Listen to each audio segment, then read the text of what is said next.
Connecting to an Oracle database requires three core parameters: the host IP address, the port, typically 1521, and the system identifier or service name.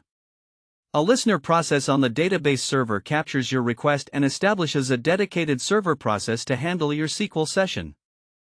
We can connect using SQL Plus or SQL Developer.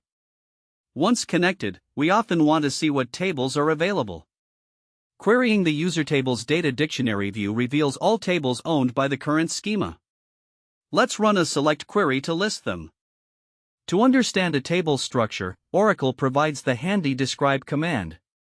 Executing desc followed by the table name reveals its column names, whether they accept null values, and their exact data types. This helps us write accurate queries without guessing. Note the distinct types here.